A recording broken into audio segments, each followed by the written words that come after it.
আসসালামু আলাইকুম। নাহিদ সুয়েশ কুকিং রুমে স্বাগতম জানাচ্ছি। আজকের রেসিপি চিকেন বিরিয়ানি। খুব সহজে বাড়িতে কিভাবে চিকেন বিরিয়ানি করা যায় আসুন দেখে নিই।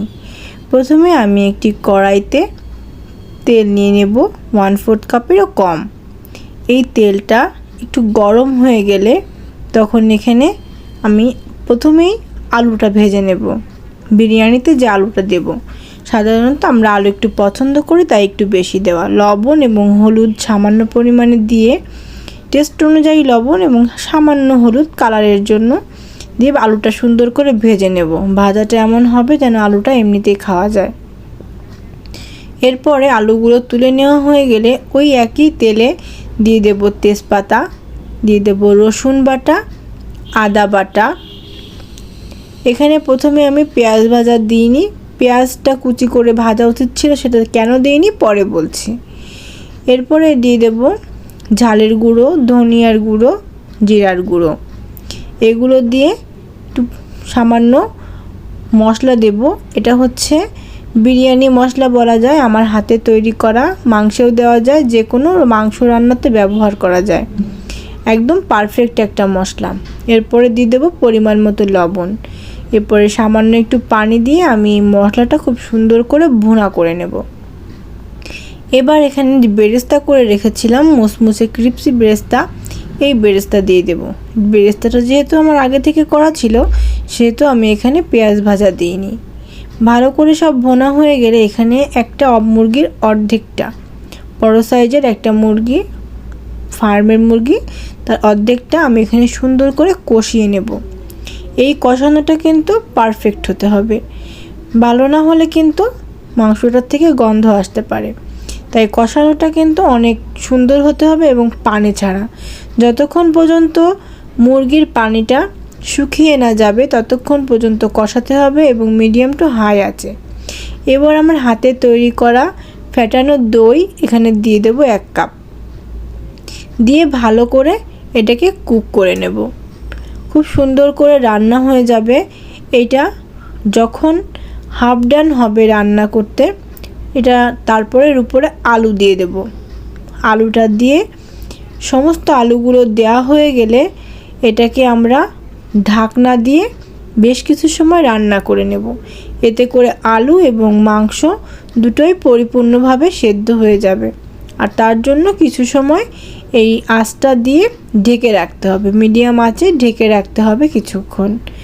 এর মধ্যে আলু এবং মাংস দুটোই শুকিয়ে যাবে, মানে সেদ্ধ হয়ে যাবে। এবার বাদ থাকবে যে ঝোলটা কমিয়ে ফেলা। ঠিক তার আগে এখানে দিয়ে দেব সামান্য পরিমাণ চিনি টেস্টের জন্য। বিরিয়ানিতে একটু মিষ্টি মিষ্টি না হলে ভালো লাগে না। এরপরে এটা দেওয়ার পরে একটু নাড়াচাড়া করে এটার ঝোলটা যখন টেনে আসবে তখন এখানে ঢাকনা দিয়ে এটা আমরা পাশে সরিয়ে রাখব। তার আগে এর লবণ আর অন্যান্য স্বাদ আছে কিনা ঠিকমতো টেস্ট করে নেব এবং নামানোর আগে একটুখানি কেওড়া পানি এর মধ্যে দিয়ে নেব। দিয়ে দমে রেখে দিয়ে আমরা চলে যাব রাইস রান্না করতে। এবার একটি কড়াইতে পর্যাপ্ত পরিমাণে তেল দিয়ে নেব। 2 টেবিল চামচ থেকে 2.5 টেবিল চামচ তেল এখানে গরম করে সেখানে দিয়ে দেব প্রথমে তেজপাতা, বাদাম, কিশমিশ। এগুলো দেওয়ার পরে একটু ভেজে, যেহেতু তেলটা খুব গরম ছিল, দেওয়ার সাথে সাথে কিশমিশটা লাল হয়ে গেছে। এবার দিয়ে দেব 30 মিনিট পর ভিজিয়ে রেখে ঝরানো চিনি গুঁড়া চাল। এই চিনি গুঁড়া চালটা আমি এমন সুন্দর করে ভাজবো। এর মধ্যে দিয়ে দেব 8-10টা লবঙ্গ, 5-6টা লবঙ্গ, 8-10টা গোলমরিচ, একটুখানি জয়িত্রী ভেঙে দিয়ে এই চালটাকে খুব পারফেক্টলি ভাজতে হবে। ভাজাটা সুন্দর না হলে কিন্তু বিরিয়ানিটার চালটা আটকে আটকে যাবে, দলা পেকে যাবে। আর এর মধ্যে 2টো এলাচ ফেটে দিয়ে দেওয়া ভালো, এতে করে ফ্লেভারটা আরও সুন্দর আসবে। আমি কিন্তু দিয়েছি, সেটা দেখানো হয়নি। আর এখানে আপনারা চালটা তেলের বদলে ঘিয়ে ভাজতে পারেন, তবে আমি পুরো প্রসেসটাই তেল দিয়েই করব। তো এখানে এটা সুন্দর করে ভাজা হবে, সেই পর্যন্ত অপেক্ষা করতেই হবে। অল্প ভেজে যদি রান্নাটা করতে যাওয়া হয় তাহলে কিন্তু রাইসটা ভালো আসবে না। জড়িয়ে জড়িয়ে যাবে। ঝরঝরে রাইস চাইতে হলে এভাবে করতে হবে। একদম লাস্ট স্টেজে যে লবণ দিতে হবে, প্রথম পর্যায়ে লবণ দেওয়া ঠিক না, শেষ পর্যায়ে যে লবণটা দিতে হবে। এবং চাল আর কড়াই কিন্তু একসাথে লেগে যাচ্ছে না, একদমই নন স্টিক, কোথাও লেগে যাচ্ছে না। চালটা ভাজাটা কিন্তু একদম পারফেক্ট হয়ে গেছে।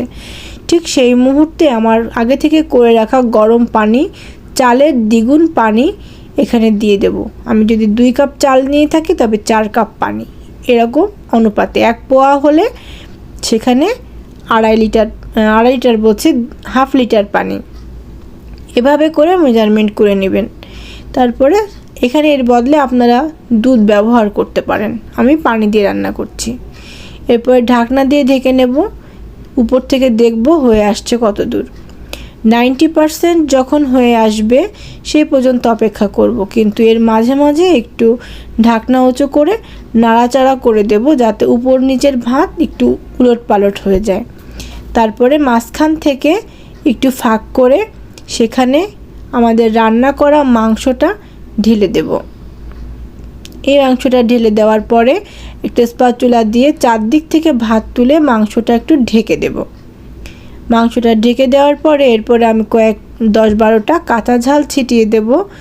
এরপরে আমি এখানে দিয়ে দেব কেওড়া জলে মিশিয়ে রাখা ফুড কালার, এখানে আপনারা জাফরান ব্যবহার করতে পারেন, সেইটা দিয়ে উপরে বেরেস্তা ছড়িয়ে দেব, যেটা আমার আগেই করা ছিল। এই বেরেস্তাটা কিন্তু আমার রেসিপিতে দেওয়া আছে, আমার কিন্তু এটা আরও 15-20 দিন আগে করা। তো এই রেসিপিটা ফলো করবেন। এই বেরেস্তাটা ছিটিয়ে দিয়ে এটা দমে রেখে দেবো আধা ঘন্টা। আধা ঘন্টা পরে আমি এটাকে সার্ভ করে দেখাচ্ছি কেমন হলো। প্রথমে খুন্তি দিয়ে ভিতর থেকে আস্তে করে ঢুকিয়ে আলতো করে চাপ করে দিয়ে ছাড়িয়ে নিতে হবে, যেহেতু লেগে যায়নি, কিন্তু ভাতগুলো তো গরম আঠালো, ভেঙে যাওয়ার সম্ভাবনা আছে। ঝরঝরে যেহেতু চাইছি সেহেতু আস্তে করে একটু ওঠানামা করে দিতে হবে।